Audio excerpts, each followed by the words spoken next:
नमस्कार आप तमाम दर्शकों का और लर्नर्स का मेरे YouTube channel English for life by Yugal sir में एक बार पुनः स्वागत है। दर्शकों और विद्यार्थियों, कल जो हमने वीडियो शूट किया था, हमारा पहला वीडियो था, उस वीडियो को आपका भरपूर प्यार मिला, व्यूज़ मिले, लाइक्स मिला। उसी से प्रेरित होकर आज हम सुबह सुबह सेकेंड वीडियो शूट कर रहे हैं। लर्नर्स, कल हमने पढ़ा था कि लेटर्स क्या होते हैं, वर्ड्स क्या होते हैं, सेंटेंस क्या होते हैं। उसी श्रृंखला को, ग्रामर बेसिक से सीखने की श्रृंखला को आगे बढ़ाते हुए आज हम जानेंगे पार्ट्स ऑफ स्पीच क्या है। तो चलते हैं हम ब्लैक बोर्ड की तरफ।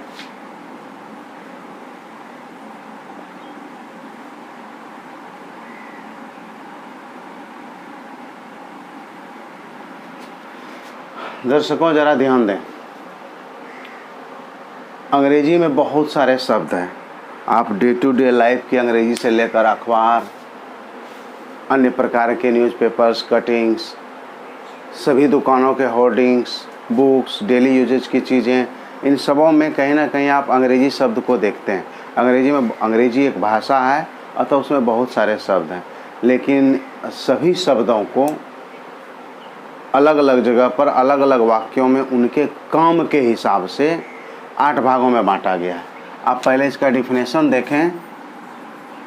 All the words of English language are divided into 8 groups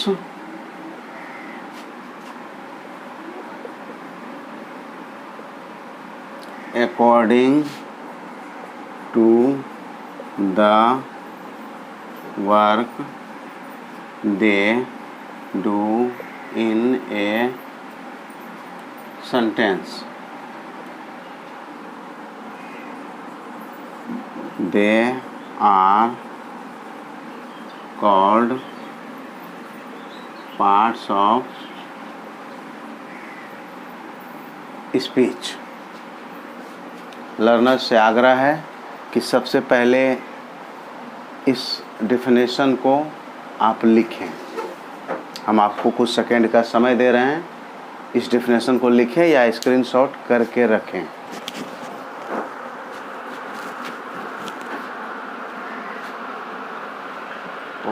special words चाहिए वर्ड मीनिंग के लिए लास्ट के लिए। फटाफट तुम एक तो कागज में लेकर रिपोर्ट दिखा दो।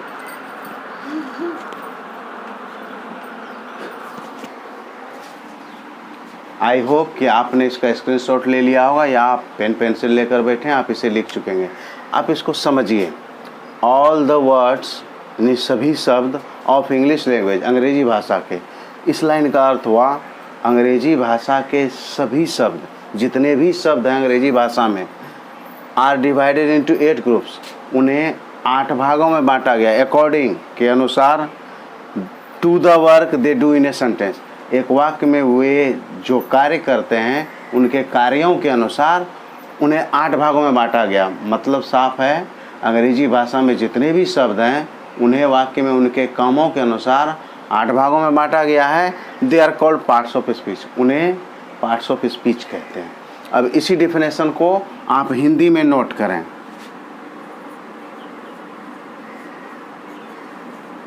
अंग्रेजी भाषा में जितने भी शब्द हैं उन्हें वाक्य में उनके कामों या कार्यों के अनुसार 8 भागों में बांटा गया है जिन्हें पार्ट्स ऑफ स्पीच कहते हैं। हमने आपको जो अर्थ समझाया लगभग सेम टू सेम हमने अपनी परिभाषा जो हिंदी में दी है लिखाया है। हमने आपसे कल ही कहा था, अपने पहले वीडियो में भी कहा था, हम पढ़ा आपको अंग्रेजी रहे हैं लेकिन पढ़ाने का माध्यम हिंदी है। इसके पीछे का मुख्य वजह ये है कि मेरे जो लर्नर्स हैं ज़्यादातर हिंदुस्तान के होंगे और हिंदुस्तान के लर्नर्स हिंदी भाषा का प्रयोग करते हैं, और जो हिंदी भाषी लोग हैं उनको अगर हिंदी में बोलकर ना समझाया जाए तो शायद समझने में बहुत सारा दिक्कत होता है। हम आपको इंग्लिश बोलते हुए सिर्फ अंग्रेजी भाषा का प्रयोग करते हुए भी पढ़ा सकते हैं, लेकिन यकीन मानिए आपकी समझ में 100% नहीं आएगा। और वो पढ़ाई किस काम की जो आपके 100% समझ में ना आए। वैसे मैं कुछ जगहों पर होम ट्यूशन्स भी जाता हूँ जो इंग्लिश मीडियम के बच्चे हैं, और उनसे हमने इंटरेक्ट करने की शुरुआत जो है अंग्रेजी भाषा में करी, लेकिन वो खुद ही कह बैठते हैं कि सर प्लीज़ हिंदी में बोलिए तो हम आपकी बातों को बेहतर समझ पाएंगे। आप अंग्रेजी का प्रयोग करते हैं तो बहुत हद तक समझते हैं लेकिन सारी बातें समझ नहीं पाते। जब इंग्लिश मीडियम वालों का ऐसा हाल है तो आप सहज ही सोच सकते हैं कि हिंदी मीडियम वालों का क्या होगा। अतः हम आपको पढ़ा अंग्रेजी रहे हैं लेकिन हमारा माध्यम हिंदी है, जिससे सुगमतापूर्वक हमारा पाठ आपके दिमाग तक पहुँच बना सके। तो आगे बढ़ते हैं और हम ये समझते हैं हमने जो अंग्रेजी में लिखा लगभग वही हिंदी में भी लिखा है। हमने लिखा अंग्रेजी भाषा में जितने भी शब्द हैं उन्हें सेंटेंस में, वाक्य में उनके कामों के अनुसार वे जो कार्य करते हैं, अलग अलग शब्द अलग काम करते हैं, तो उनके कामों के अनुसार उन्हें 8 भागों में बांटा गया और वे सारे भाग एक साथ मिलकर पार्ट्स ऑफ स्पीच कहलाते हैं। आप इसका स्क्रीनशॉट ले सकते हैं। हम साइड हो रहे हैं, माफ़ कीजिएगा, थोड़ा सा छाया जैसा कुछ आ रहा है, लाइटिंग का प्रॉब्लम है। हमारा चैनल स्टार्ट हुआ है, धीरे धीरे हम सारी व्यवस्थाएं किए जा रहे हैं, हो जाएगा ये भी दूर। हम आपके स्क्रीनशॉट के लिए थोड़ा सा साइड हो जाते हैं, आप आराम से स्क्रीनशॉट ले सकते हैं। आई होप या तो आपने स्क्रीनशॉट ले लिया होगा या आपने इसे अपने नोटबुक में नोट भी कर लिया होगा।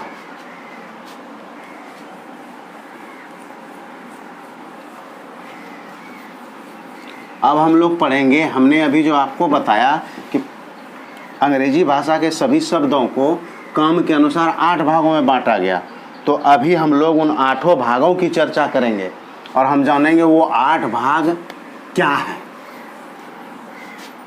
तो हम लोग लिखना शुरू करेंगे। 8 groups of parts of speech. पहला होगा नाउन, इसका हिंदी होगा संज्ञा। हम लोग 8 का नाम भी लिखा सकते हैं या एक एक करके पढ़ाते हुए भी जा सकते हैं। तो पहला नाउन है, दूसरा प्रोनाउन, इसको सर्वनाम कहते हैं।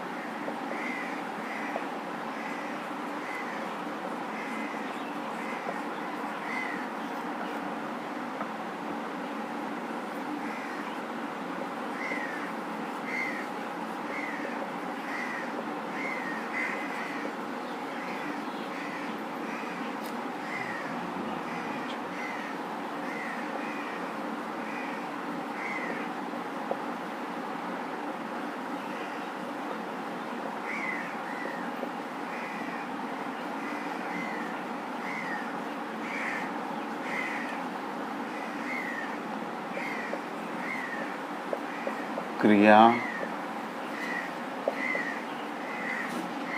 विशेषण, क्रिया विशेषण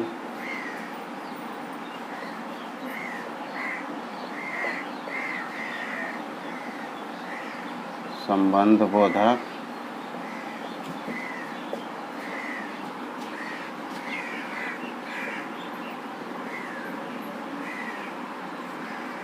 संयोजक,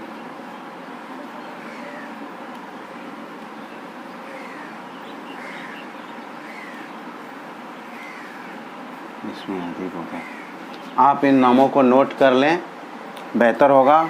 हमने सारे नाम अंग्रेजी के साथ साथ हिंदी में लिखे हैं। आप जल्द से जल्द इसका स्क्रीनशॉट लें। हम आगे बढ़ेंगे और ये 8 भागों की चर्चा करेंगे। आज का क्लास इसी के लिए पर्टिकुलरली है ही, जिसमें हम लोग पार्ट्स ऑफ स्पीच के 8 भागों की चर्चा करेंगे।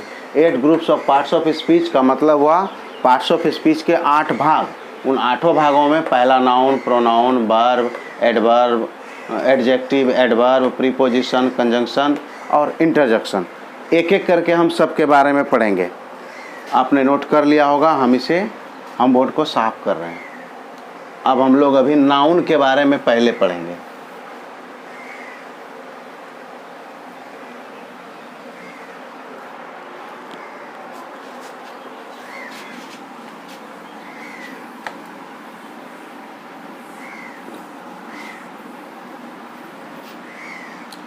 नाउन के बारे में हम लोग सबसे छोटी परिभाषा जानते हैं। A noun is a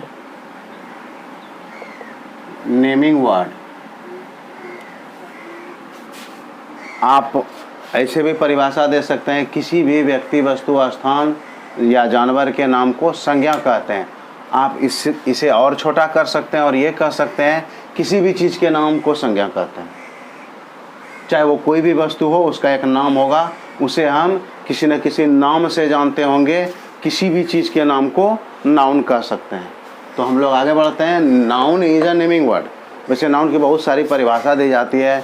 noun is the name of a person, place, animal और थिंग।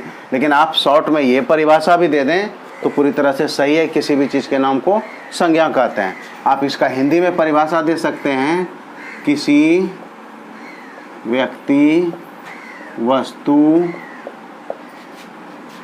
जानवर या स्थान के नाम को संज्ञा कहते हैं। आप इसे नोट करते चलें, संभव हो तो स्क्रीनशॉट लेते चलें।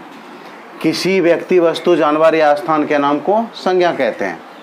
संज्ञा के भी 5 प्रकार होते हैं। हालांकि उन सब में इतना डीप अभी जाना नहीं, लेकिन नाम तो कम से कम आपको बताया जाना चाहिए। संज्ञा के 5 प्रकार होते हैं। 5 काइंड्स ऑफ ए नाउन। हालांकि लर्नर्स, आप लोगों को ये बताते चलें कि आजकल के इंग्लिश मीडियम में जो ग्रामर्स की किताबें आती है, उनमें नाउन 3 ही प्रकार के दर्शाए जाते हैं।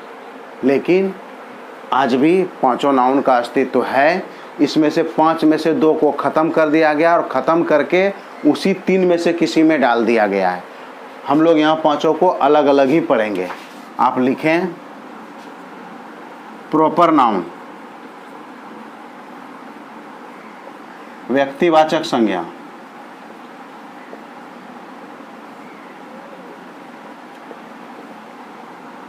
कॉमन नाउन,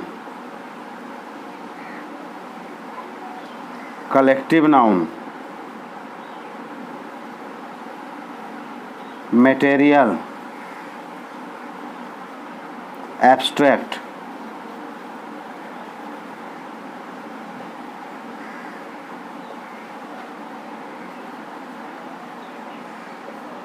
जातिवाचक संज्ञा, समूहवाचक संज्ञा,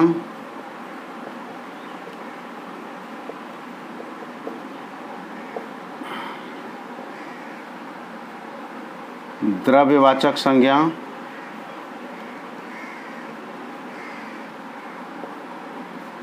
और भाववाचक संज्ञा।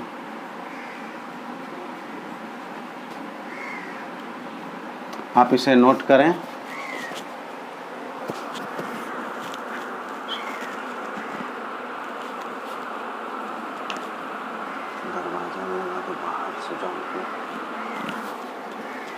आई होप आपने नोट कर लिया होगा। देखिए, proper noun, common noun, collective noun, material noun, abstract noun, इस सब के बारे में, इन सभी 5 के बारे में आपको अगली बार जब ग्रामर का बेसिक टू एडवांस सीरीज आएगा, उसमें आपको बृहद तौर पर बताया जाएगा। अभी आप शॉर्ट में इन सबों के नाम जान ले, यही काफ़ी है। तो आप इन सबों के नाम उतार लिए होंगे या नोट कर लिए होंगे। अब हम इसे मिटाते हैं और हम लोग पार्ट्स ऑफ स्पीच के दूसरे नंबर के प्रोनाउन को पढ़ते हैं। चूँकि अगर इतना डीपली पढ़ते चले जाएंगे अभी तो फिर वीडियो बहुत ज़्यादा लंबा हो जाएगा, इसलिए अभी इतना ही सीखे। फिर से इस चैप्टर में दोबारा बेसिक टू एडवांस का एक सीरीज चलाएंगे हम, और उसमें फिर सिर्फ नाउन चैप्टर पर अकेला का वीडियो आएगा, तो आप और अधिक बेहतर तरीके से समझ पाएंगे। अभी हम इसको मिटा रहे हैं।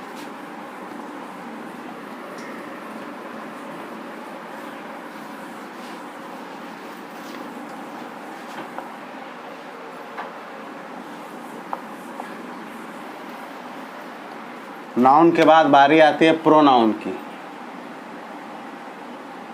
सर्वनाम।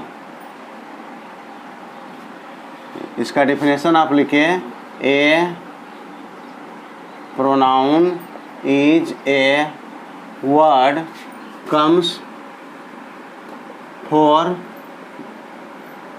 या इन प्लेस ऑफ, दोनों का अर्थ सेम है, ए नाउन। संज्ञा के बदले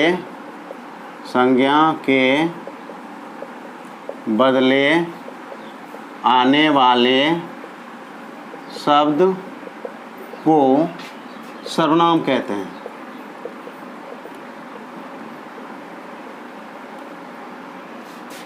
संज्ञा के बदले आने वाले शब्द को सर्वनाम कहते हैं।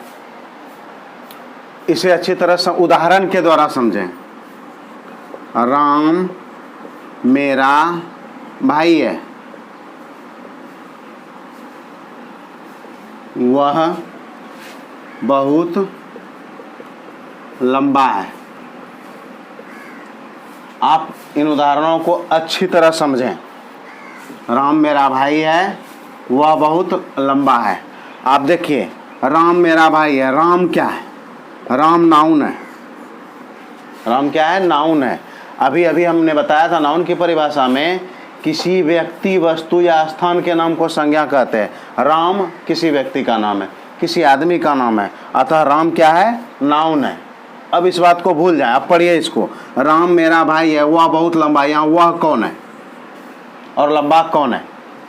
आप जब गहराई से इस पर सोचेंगे तो आपको पता चलेगा कि यहाँ वह जो है राम है, वह जो है राम है। इस वाक्य में ये जो वह बहुत लंबा है, राम की ही खासियत को दर्शाया गया है, राम की विशेषता को बताया गया है। यहाँ वह जो है ये राम ही है। तो इस वाक्य के शुरुआत में राम आया, लेकिन यहाँ पर हमने राम नहीं लिखा, राम के बदले कुछ दूसरा शब्द लिख दिया और ये समझ लिया कि ये राम के लिए आया है, यहाँ वह राम है। यही वो शब्द है जो प्रोनाउन है। ऐसा शब्द जो संज्ञा के बदले आता है। राम यहाँ संज्ञा है, इसके बदले वह आया है, अतः वह क्या है? वह सर्वनाम है। आप इसे इंग्लिश में ऐसे पकड़ें, राम इज माई ब्रदर।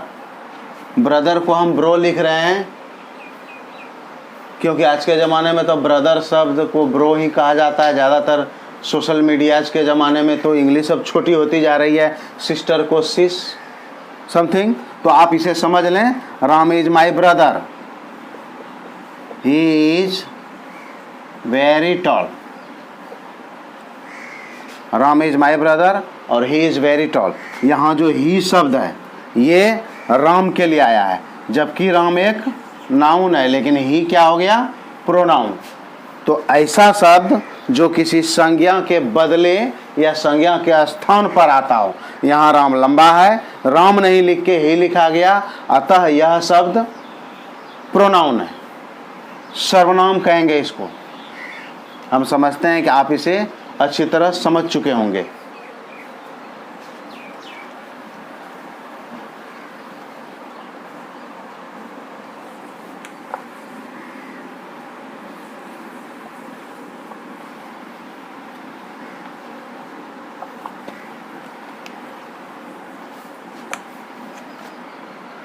तीसरा हमने लिखाया था वर्ब। क्रिया। A verb is an action word. वह शब्द जिससे कुछ करना या होना समझा जाए। वर्ब कहलाता है। जैसे खेलना, play. Ram plays football. Ram plays खेलना, ये वर्ब है। इसी से हम ये समझते हैं कि राम फुटबॉल के साथ कुछ कर रहा है या वो राम फुटबॉल में कुछ कर रहा है। तो ये प्ले शब्द जो है वर्ब है, या एक ऐसा शब्द है जिससे कर्ता का, नाउन का कुछ करना या नाउन के साथ कुछ होना समझा जाता है। आप इसका चाहें तो स्क्रीनशॉट ले लें।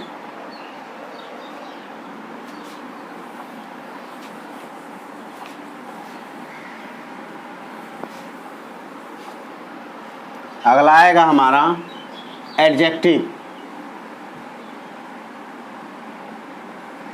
विशेषण।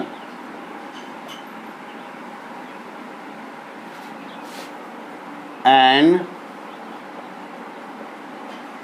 Adjective is a word that qualifies, या इस शब्द के बदले एक और शब्द आता है that tells something about a noun.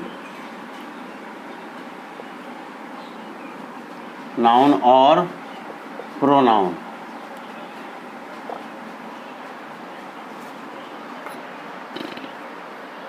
Adjective is an adjective is a word that qualifies tells something का अर्थ सेम टू सेम वही होता है जो क्वालिफाइज का होता है, ए नाउन और प्रोनाउन।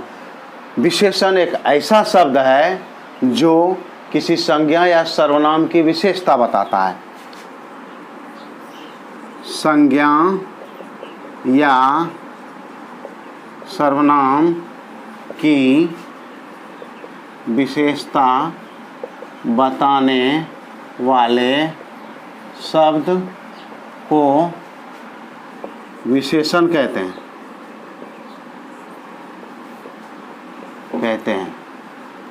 अब आप आए, ध्यान दें। राम लंबा है। आम मीठा है। मीठा, लंबा। Ram is tall. The mango is sweet. Sweet, tall. आप इस शब्दों को देखें। राम लंबा है, ये लंबा शब्द क्या है? लंबा, लंबाई, लंबा होना, नाटा होना, गोरा होना, सुंदर होना, मोटा होना, पतला होना, ये सब मनुष्यों के गुण हैं। ये सब संज्ञा के गुण हैं। राम लंबा है, लंबाई ये एडजेक्टिव है। आम मीठा है, मीठा एडजेक्टिव है। टॉल और स्वीट एडजेक्टिव है। टॉल शब्द जो है ये एडजेक्टिव है और राम के बारे में कुछ बता रहा है, राम के किसी खासियत को दर्शा रहा है। स्वीटनेस भी मैंगो के किसी न किसी खासियत को दर्शा रहा है। अतः आप इसे समझ लें, ये विशेषण है जो संज्ञा के बारे में कुछ न कुछ जानकारी देता है, संज्ञा या सर्वनाम की विशेषता बताता है।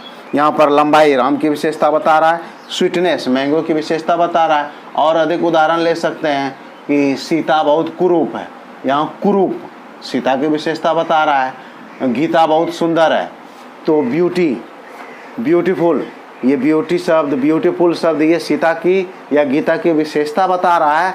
अतः एडजेक्टिव ऐसा शब्द होता है जो किसी नाउन या प्रोनाउन की विशेषता बताता है। आप इसका स्क्रीनशॉट ले लें।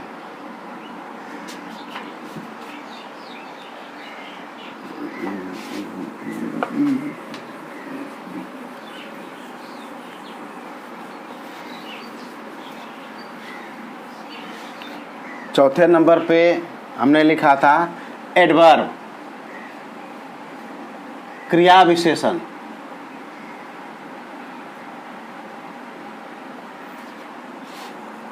An adverb is a word that qualifies a verb or another adverb।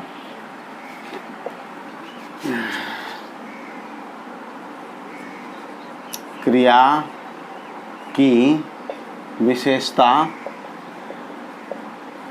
बताने वाले शब्द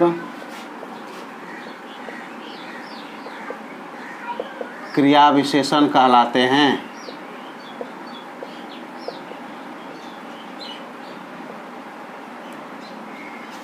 An adverb is a word that qualifies a verb or another adverb। क्रिया विशेषण जो है किसी क्रिया या किसी क्रिया विशेषण की विशेषता बताता है। क्रिया की विशेषता बताने वाले शब्द को विशेषण कहते हैं।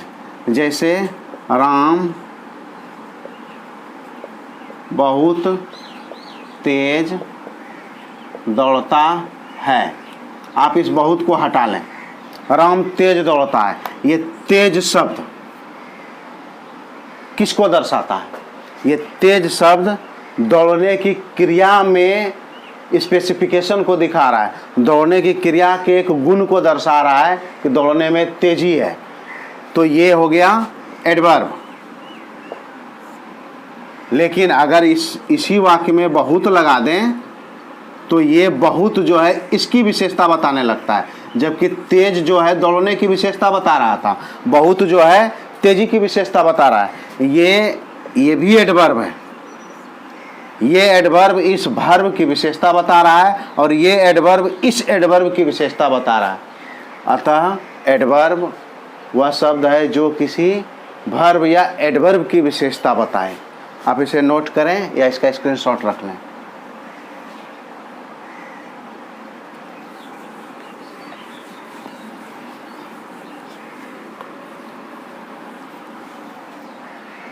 अगला हमने लिखाया था preposition.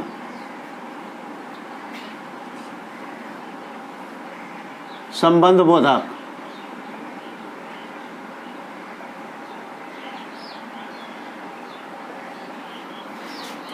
Preposition, A preposition is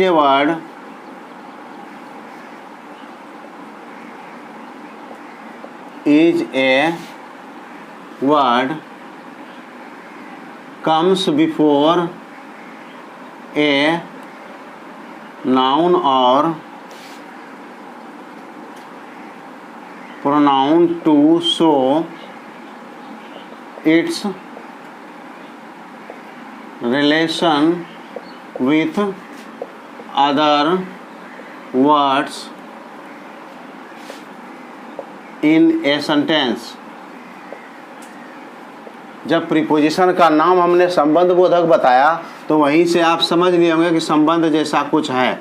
relation, relation शब्द का प्रयोग हम संबंध दर्शाने के लिए ही करते हैं। अब प्रीपोजिशन को पकड़िए। प्रीपोजिशन, प्री मतलब होता है पहले, पोजीशन मतलब होता है स्थिति। देखिए preposition is a word, preposition एक ऐसा शब्द है कम्स बिफोर ए नाउन और प्रोनाउन, जो किसी नाउन या प्रोनाउन के पहले लगता है, पहले आता है। To show its relation with other words, और उसका उस वाक्य के अन्य शब्दों के साथ रिलेशन, संबंध को दर्शाता है। प्रीपोजिशन वह शब्द है जो किसी नाउन या प्रोनाउन के पहले लगकर उस वाक्य के अन्य शब्दों से उसका संबंध दर्शाता है। प्रीपोजिशन, प्री मतलब होता है पहले, पोजीशन मतलब स्थिति, यानी प्रीपोजिशन की स्थिति नाउन या प्रोनाउन के पहले होता है। यह नाउन या प्रोनाउन के पहले लगता है और पूरे वाक्य में इस नाउन या प्रोनाउन का रिश्ता क्या है, इन शब्दों से अन्य शब्दों का क्या रिश्ता है, उसे दर्शाता है। आप उदाहरण देखें।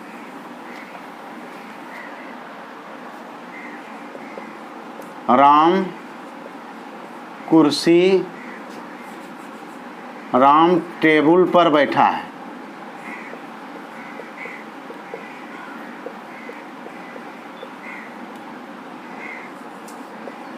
Ram sits on the table. देखिए वाक्य में सब्जेक्ट है राम और टेबल भी एक नाउन है। इन दोनों नाउन में क्या कनेक्शन है, संबंध क्या है, वो दिखाया है ये ऑन प्रीपोजिशन शब्द। टेबल नाउन के जस्ट पहले ये आया है और टेबल का और राम का क्या रिश्ता है, टेबल और राम के बीच कनेक्शन है। चूंकि हम वाक्य में देख रहे हैं राम टेबल पर बैठता है, तो राम और टेबल में एक कनेक्शन है। कनेक्शन कैसा है वो ये शब्द दर्शाता है। ऑन मतलब उसके ऊपर बैठता है और संपर्क में रहता है। ठीक है, आप इसका स्क्रीनशॉट लें।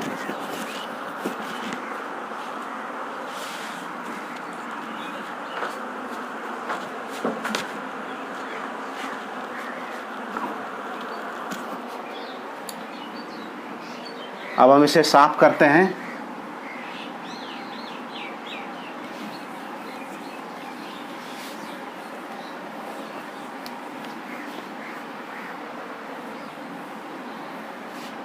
अब इसके बाद था कंजंक्शन।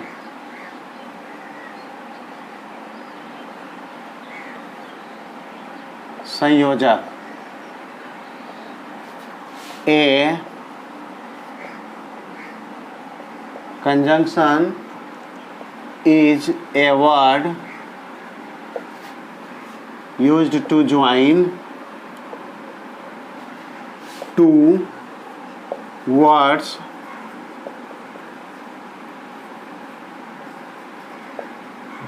clauses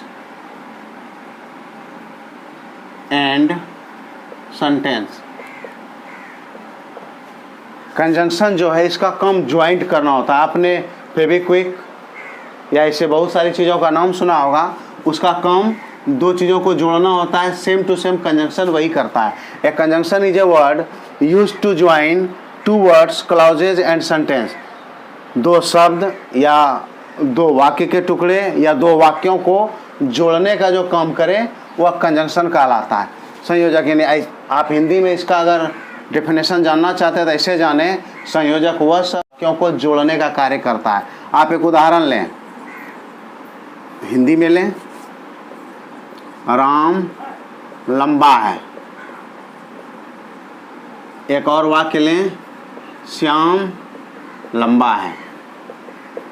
अगर हमको ये दो वाक्य बोलने हैं, राम लंबा है श्याम लंबा है, तो बोलना थोड़ा कठिन हो जाता है। इन दोनों को कंबाइंड किया जा सकता है, Ram and Shyam are tall. एक वाक्य में दोनों को ला दिए। यहाँ पर दो नाउन को जोड़ दिए एंड के द्वारा, दो वाक्यों को जोड़ दिया गया एंड के द्वारा। ये एंड जो है कंजंक्शन है जिसने इन दोनों वाक्यों को जोड़ दिया। अब दो बार हमको लंबा लंबा है नहीं बोलना है। राम और श्याम लंबे हैं, ये दोनों वाक्यों को जोड़ दिया गया। ये वाक्य ऐसे हो गए। आई होप कि आपने इसे समझ लिया।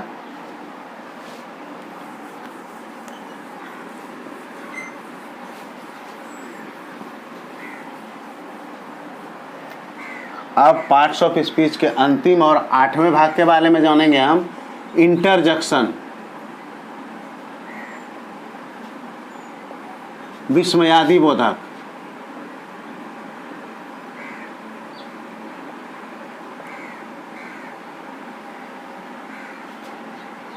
कल हमने एक्सक्लेमेटरी सेंटेंस जिस प्रकार पिछले क्लास में बताया था, इंटरजेक्शन सेम टू सेम है। An interjection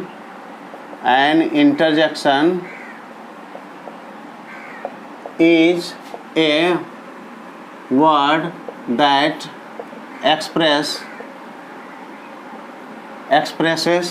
some sudden feeling.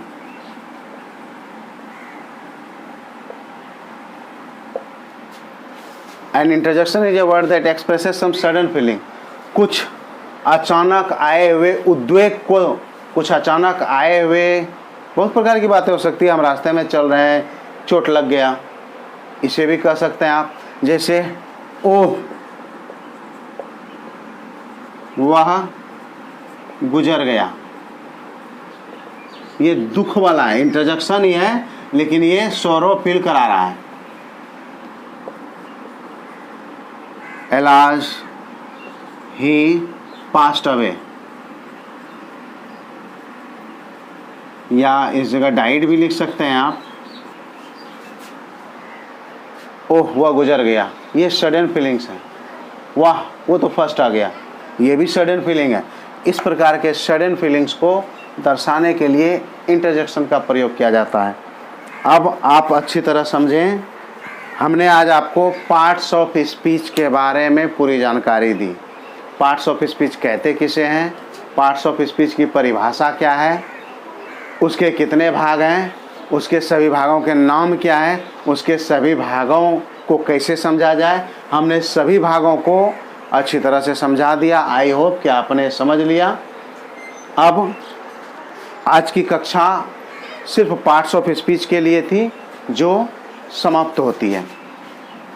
Learners, हमने आपको पिछली कक्षा में या पहले वीडियो में बताया हुआ था कि हर रोज़ कक्षा होने के अंत के 5 मिनट में आपको 5 शब्द लिखाए जाएंगे जो आपका वोकैबुलरी को तैयार करेगा।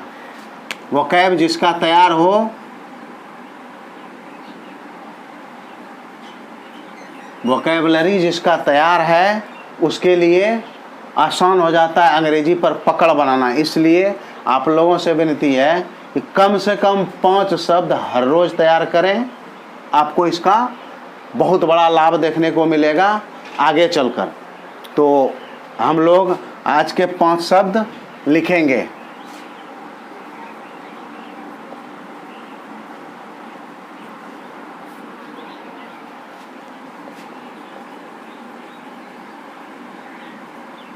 हिस्टोरिकल मोन्यूमेंट्स, आप इसका उच्चारण लिखना चाहते हैं तो लिखें हिस्टोरिकल।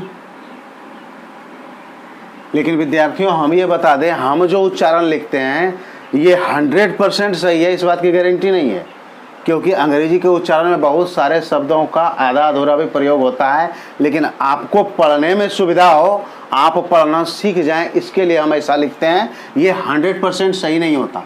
हिस्टोरिकल मोन्यूमेंट्स ये आपकी सुविधा के लिए लिखा जाता है। ऐतिहासिक इमारतें, ऐतिहासिक इमारतों से हमारा तात्पर्य ताजमहल, लाल किला, कुतुब मीनार, ऐसी कुछ इमारतें हैं। आज का दूसरा शब्द है फेस्टिवल।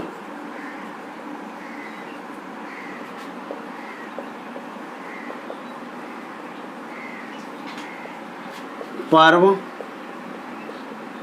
त्योहार, अगर आप इंडिया में रहते हैं तो आप तो जानते ही होंगे, हर महीने क्या हर हफ्ते कोई ना कोई पर्व हम मनाते हैं। पर्व के दौरान से हम गुजरते हैं।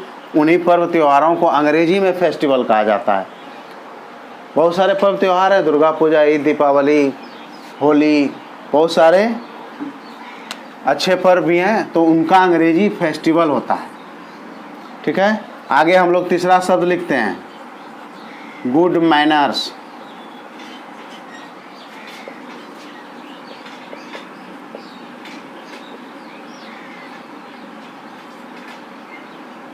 गुड मैनर्स, अच्छी आदतें। आप इसको नोट करते चलें या संभव हो तो आप इसका स्क्रीनशॉट बाद में ले लें। रिलीजन, धर्म, ध्यान रहे रिलीजन को थोड़ा सा चेंज कर देंगे, OUS लगा देंगे इसके जगह पर, तो ये हो जाएगा धार्मिक। आप जब डिक्शनरी पढ़िएगा तो ऐसा बहुत सारी चीज़ें पढ़िएगा, एक वर्ड दिया है उससे बहुत सारा वर्ड फॉर्म हुआ है, उसके बारे में आपको बताया गया। रिलीजन मीन्स अगर आप धर्म याद कर लेते हैं तो उसमें थोड़ा सा चेंजिंग है, ON की जगह OUS लग जाएगा, यहाँ हो जाएगा रिलीजियस और उसका अर्थ हो जाएगा धार्मिक। आप इसको उतारें। फिर एक और वर्ड है रिलेशन। अभी प्रीपोजिशन पढ़ाने में आपको पढ़ा रहे थे हम रिलेशन, रिलेशन संबंध, संबंध या संबंधी, रिश्ता या रिश्तेदार, सॉरी। आप इन सभी शब्दों को लिखें। तो लर्नर्स, आज की वीडियो अब समाप्ति की ओर है। हमने आपको पार्ट्स ऑफ स्पीच बता दिया। इसके अलावे हमने जैसा कहा हुआ था कि हर रोज़ 5 वर्ड्स आपको लिखाए जाएंगे, हमने 5 वर्ड्स आज के लिखाए। हमने कल भी 5 वर्ड लिखाया था। आप इसे 2-4 बार पढ़ लें ताकि आपको याद हो जाए।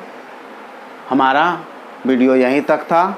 आपसे एक बार पुनः आग्रह, वीडियो को अधिक से अधिक शेयर करें, जिससे कि इस वीडियो का लाभ आपके अलावा भी अन्य लोगों तक जो अंग्रेज़ी सीखने जानने को उत्सुक हैं, जिनको इंटरेस्ट है अंग्रेज़ी सीखने, अंग्रेज़ी ग्रामर शुरू से सीखने में, उन तक ये वीडियो पहुंचाएं। वीडियो को लाइक ज़रूर करें, चैनल को सब्सक्राइब करें और लाल बटन दबाना बिल्कुल ना भूलें। आप इन्हें उतार लें और जो चीज़ आपको बताया गया इसको आप अच्छी तरह शांतिपूर्वक देखें और सीखें। धन्यवाद।